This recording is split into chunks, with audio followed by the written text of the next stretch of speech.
welcome everybody, or the one faithful watcher that I have. Thank you for watching another of Nain's Shorts, where we talk about the big questions. Well, not really, just the crazy ramblings that go on in my head as I'm training, and things that just kind of pop up in conversation with my instructor and other instructors along the way. Because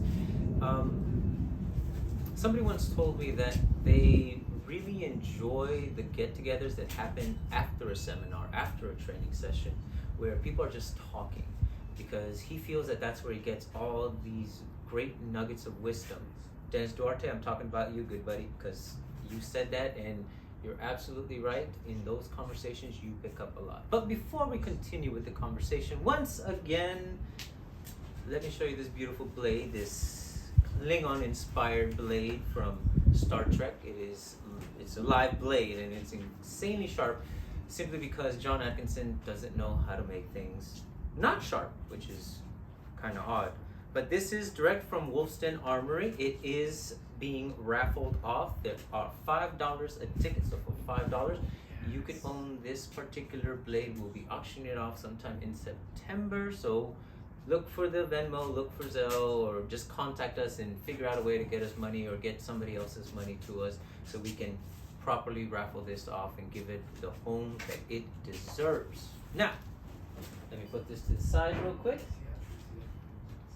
Today I wanted to talk about something that I didn't understand when I first heard it, and this was many years ago when I first started training. We hosted Grandmaster Michael Hiron at our gym, and he said something that stuck with me, but it never really culminated to much till later on. And that was, he said, and I'm sorry for butchering this, GM, but this is what I understood. He said, I can't teach you to be fast, but I can teach you precision and timing. And I was like, oh, that sounded really, really cool. And coming from, a GM, that you take it and you're like, yeah, that's awesome, that's nuggets of truth. I have no idea what it means, but that's what I want to talk about today, is how can we become faster without becoming faster, if that makes sense. Without actually having to speed up. Maybe there are ways to become physically faster. I'm not 100% sure if there's any exercises or training. I'm sure there are experts out there that have really good information and teachings on that fact. But from what little I know, my idea, or the idea that we've been discussing lately, is very grounded into training, and that's all that really is, just training your art. Somebody said, well, just know your shit, which is funny to be said that way, but there's a lot to kind of extract from that idea. If you do certain techniques, certain angles of attack, certain combinations that you've practiced, how do you shorten the time from one move to the next? How do you, without necessarily having to speed up, how do you get to your target quicker? How do you get your second hand involved in the movements faster? And the reality is just knowing what comes next is a huge part in being able to get there a little quicker every time without necessarily having to speed up. Now, in certain reaction drills, you do need that intensity and that speed to go through it, but all the pieces still have to be involved. And we've heard it many times before: slow is smooth, smooth is fast, and as Danny Ramos says, fast is power. Because when you can do something where you're not have to think back and wonder, okay, what's the next piece, where you can just flow fluidly from one motion to the next, where you can just move, it's almost like you're already doubling your speed just by the idea of being able to perform all the things that you're doing with ease, without having to, oh, what do I do next? What do I do next? What do I do next? If you're doing some sort of pinyon or kata, can you do it fluidly? Can you do it with power? Can you do it with whatever speed you do have without missing out any of the pieces, without stumbling, without fumbling your stance, or ending up in the wrong place. If you know where you're going, you know where you need to be, then you know how to get to the next piece that much quicker. To me, that's precision. Timing is how well you can then go from one to the other, how quickly or effectively, I should say, you can move from one thing to the next. Then all of a sudden you put that together and you seem faster.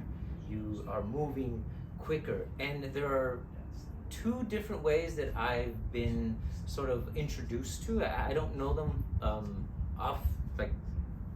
deeply, but I was introduced to one by master instructor Nicholas Moreno. If you go back to the Kali conversation, he does a demonstration where he does 10 moves. It's empty hand, knife, empty hand, knife, empty hand, knife, empty hand, knife, empty hand, knife. It's 10 movements between the two, right? And I do all 10, and then he says, think of it, instead of 10 different moves, think of it as just one move. And in the time it takes to breathe out, do all of them. Once you understand the movements, just change the way you think of them. Instead of it being 10 different things, it's one fluid thing. And in less than a breath, I was able to perform all 10 moves. I might have actually done 11. I'm not 100% sure. We'd have to go back in the video and watch. So just changing your mentality once you understand what it is you're actually doing can definitely increase how quickly you can perform any particular movements or art or whatever. I just had a brain fart, I'm sorry. Whatever technique, I couldn't think of the damn word technique.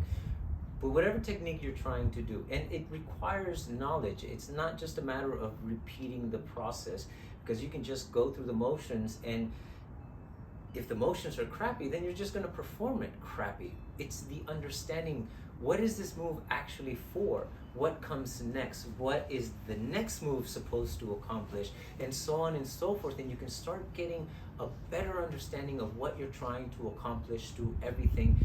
And it makes the process a little easier. Somebody once described it to me as, it's like knowing the way to get anywhere, right? You go on a map and it gives you the directions of where to go. But once you know how to get there, you know how to cut time, you know how to go down the street where you can just make more right turns so it doesn't affect your time very much, where it's only stops versus lights. And all these little things add up to you being able to get somewhere a little quicker. Maybe not super fast unless you want to illegally drive 10, 20 miles over the speed limit, but you know, as long as you don't get caught, hey, more power to you.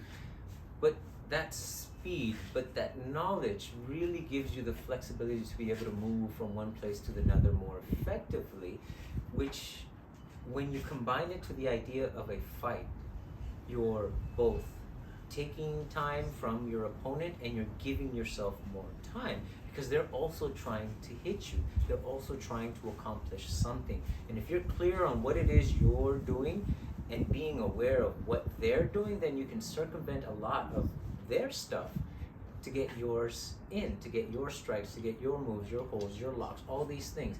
And again, that's knowledge which you can get through experience, or you can get through deep study into what a fight actually is and how does that relate to what you're training or doing in that particular art. Now, another example that I was given was by Jason and I. Now, sorry, Jason, I don't remember your title. I think it's Guru.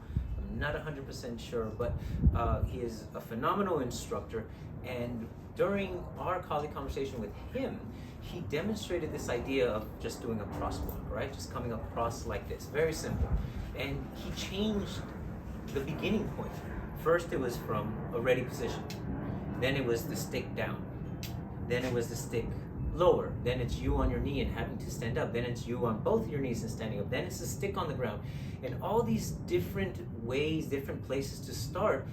When we went back to the original move, it became cleaner, it became crisper, it became sharper, and you could argue that it became faster.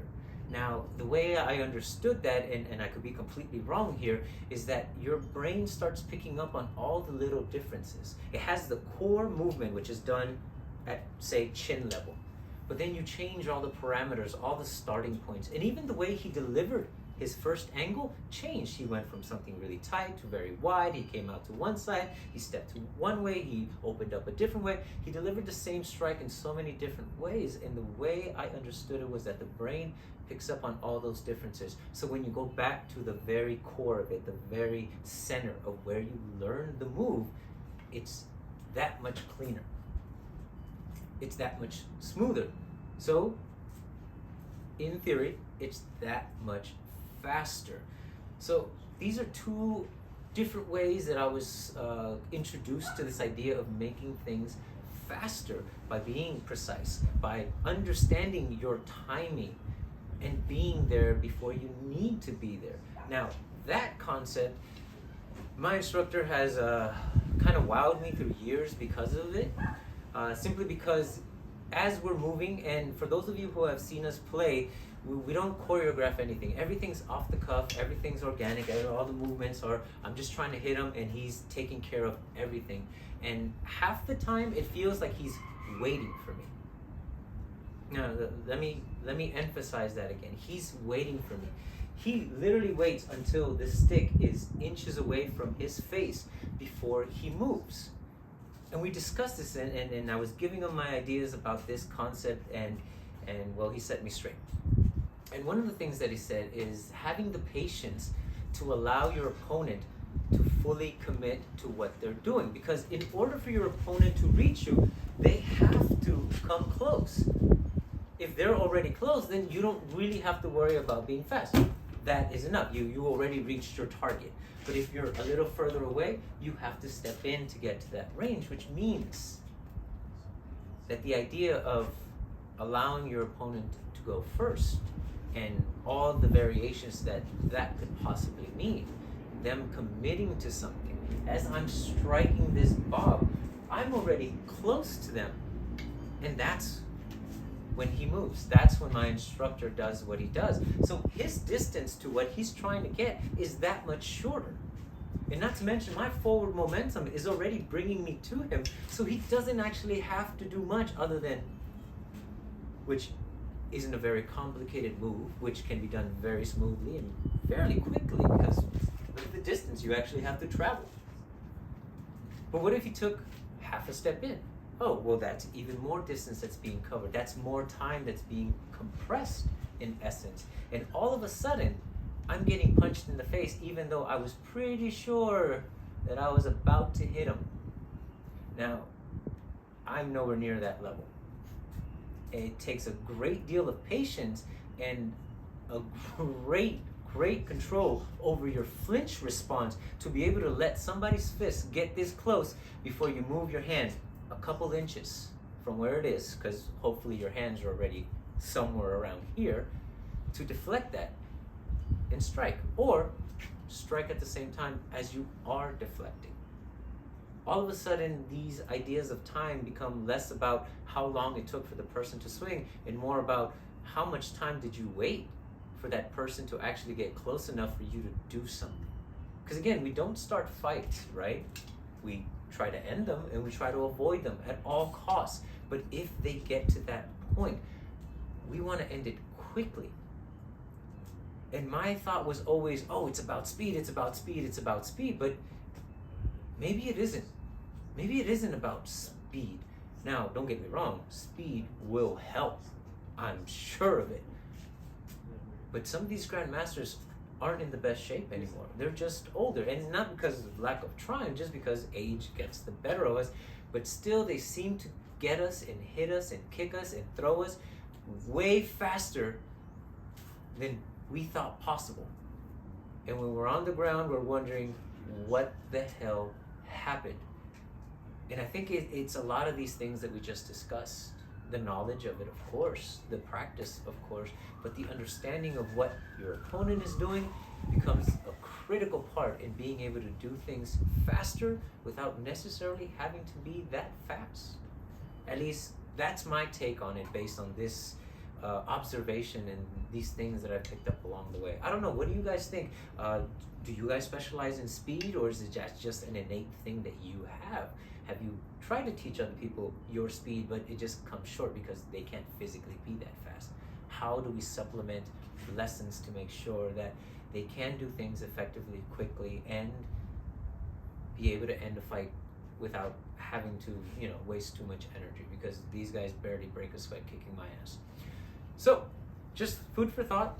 Any comments, please feel free to share. Any ideas, any thoughts that you have on the matter. Thank you for joining me on another one of Nain's Short. I hope you like and subscribe if you haven't already, but definitely thumbs up. Really, really helps. Till the next one. 3, 2, 1, cut!